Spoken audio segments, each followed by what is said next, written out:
Hello YouTube and welcome back to my series Fists Only 7 Days to Die. This is video number 2. If you haven't seen the first video, then please click in the top right and that will take you to the first video. So it's time to progress this account and do some more tier 1 missions and then move on to tier 2 missions, and towards the end of the video I will show you day 7. But I'm not going to say too much in this episode. I'm just going to show you a lot of the footage that I've got, and a lot of it will speak for itself and you'll see what I'm trying to do and what perks I go for, and hopefully it'll all make sense. So yeah, I'm going to let the images do the talking, because I don't know, apparently an image can say 1,000 words or something. That's what people say, right? Right? They do say that, don't they? Okay, anyway, let's get on with it.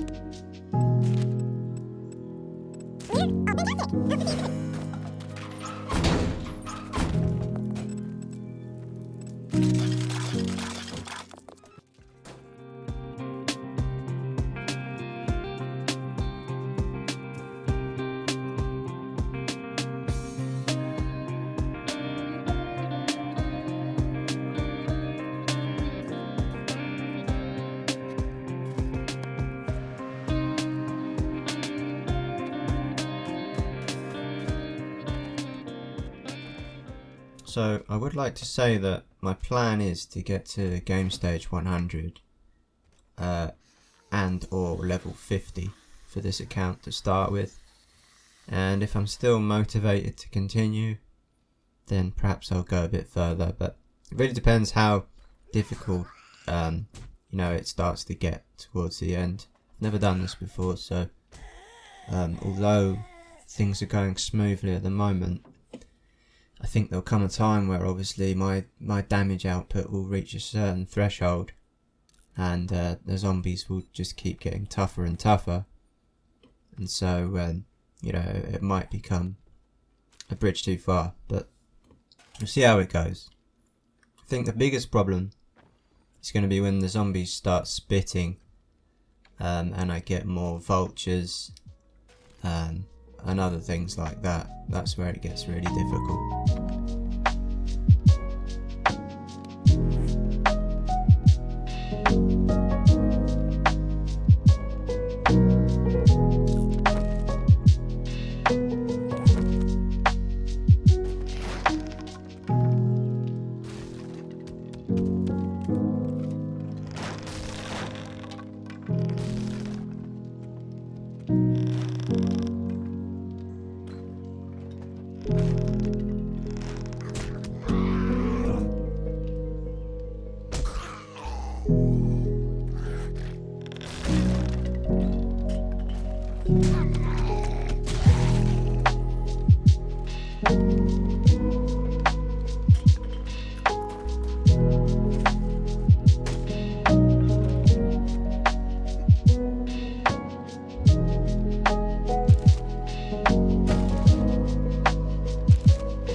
So I just need to have a conversation about beer. No, I'm not an alcoholic. I'm just specifically talking about the game here.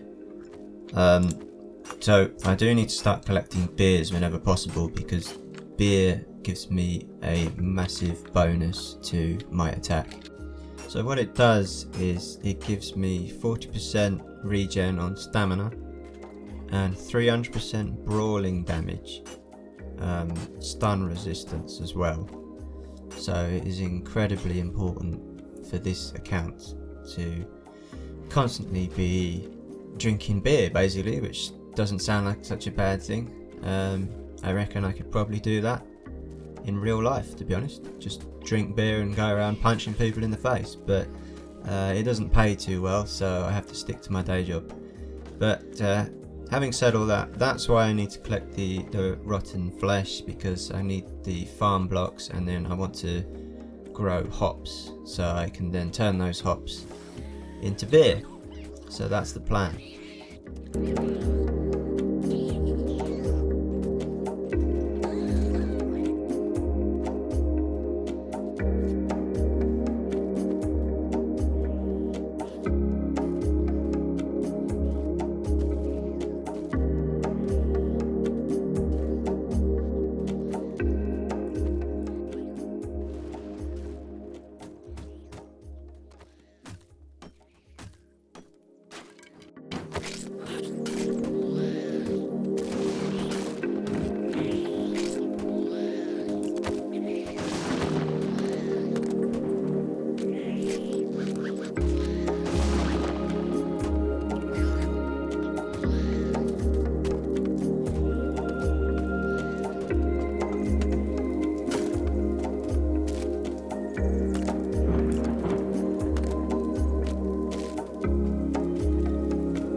So at this stage of the game, I wasn't really sure if I wanted to go with light armor or heavy armor, and I sort of come to the conclusion that light armor would probably be better, because I just think I need the mobility. I need to be able to move around quickly and not get cornered, because I can't shoot anyone with a shotgun or blast them out the way or anything. If I get cornered, that's it, I'm dead. So my focus was on movement speed, really.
Okay, so after my next little sped up footage section with the lovely twangy guitar, courtesy of my good friend John, I'm going to be jumping forward a few days just to show some more relevant sections, and then I'll show you day 6 and day 7 where things get a little bit more tricky for me.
So I just got the Grandpa's Moonshine, which is another really useful item, a bit like the beer but a lot more extreme. So you get 60% stamina regen, and you also get 400% melee damage, and it also gives you health as well. So they are quite useful, but obviously the only downside is when you drink it, the entire screen goes really blurry. So you know, I'll try it. If I think I can use it effectively, I will, but if I feel like I can't really see what I'm doing, then it's not much use to me. It might just be used as a last resort if I think I'm going to die on Horde Night or something like that.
So I did hear an airplane just then, but I don't know if you remember, I turned on airdrops on the map, so I don't need to worry about where it is, I can get it later. I never used to do that, and then I used to always wonder where they're dropped, so I'm just doing that to make life a bit easier. But what's not easy is trying to smash open a chest with 7,000 health, but I'm too stubborn to leave it alone, so I do actually sit here and chip away at this until I open it.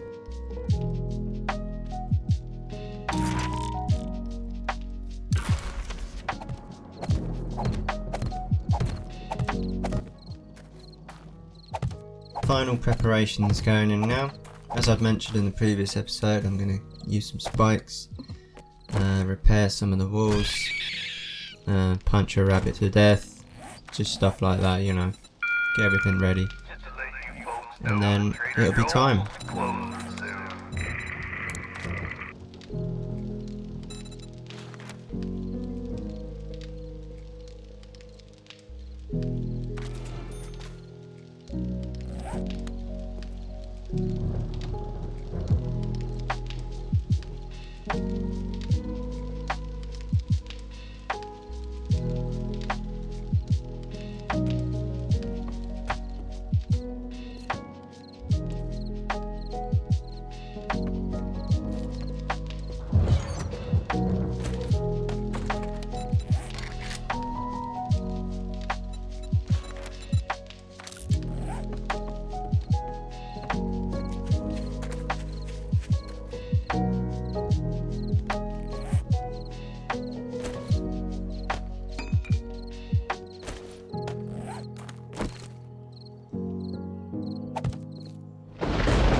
Wow, that was close.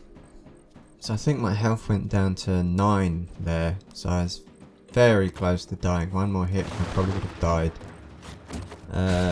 I've got an abrasion, I've got a sprain, I've got a broken bone, I'm infected, and my health's pretty low. But I survived, and that's the main thing.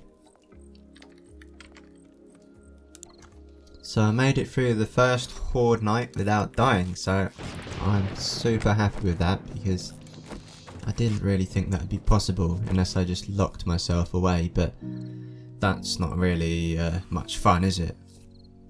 I don't think there's any point in doing that whilst playing this game. But if you enjoyed watching, then please subscribe and like the video. And I'm going to continue doing this. I think next horde night is going to be really tough.